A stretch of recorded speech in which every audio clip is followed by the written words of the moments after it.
I'm Kevin Coleman with the Setup Post, and I'm at the opening of July's show at the Pump House Gallery for the Arts. Please introduce yourself as one of the two artists here. All right.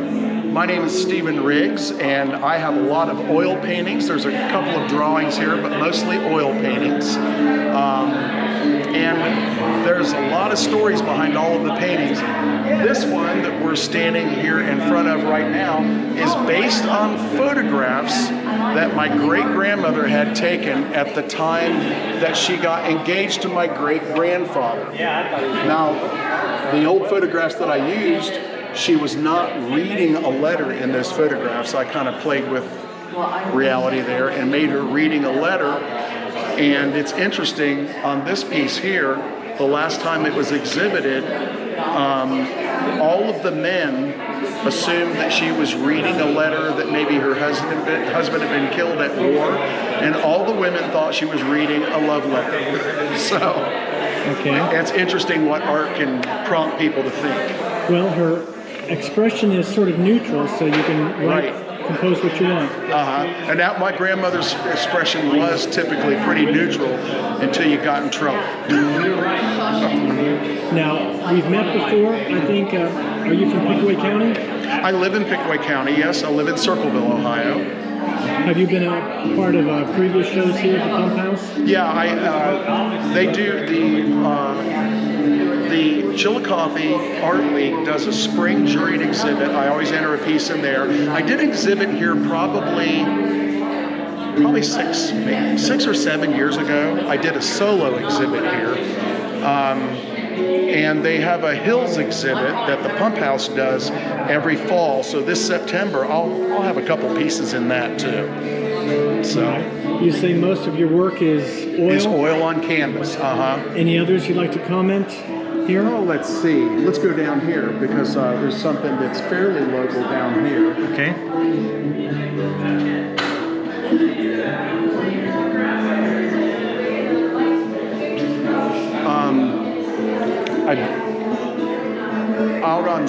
I believe it's off 665. The City of Columbus Parks and Recs has a working 1880s farm. Yeah, Slate Run? Yes, Slate Run.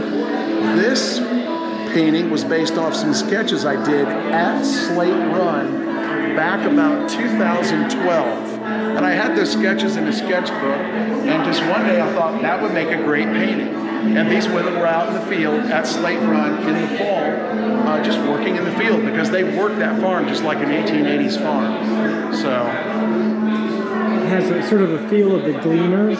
Yeah. Of course, I was always enamored with Vincent van Gogh's work of the people working in the fields, the everyday working. And then I like to do a lot of landscapes when I'm out traveling. This one over here. My wife and I have spent quite a bit of time on Native American reservations. Her grandfather was Cherokee Indian, so we spent some time down on the reservation in Cherokee, North Carolina. And these three paintings were all three started in North Carolina on the Native American reservation and then finished in the studio. And basically, when it's 90 degrees out, I don't want to sit there in 90-degree weather for 3 hours and work on a painting, which also would entail picking bugs out of it. Yes. Yeah. Now, your portraits, your portraiture, I'm rusty on my art history, but is it sort of pre-Raphaelite?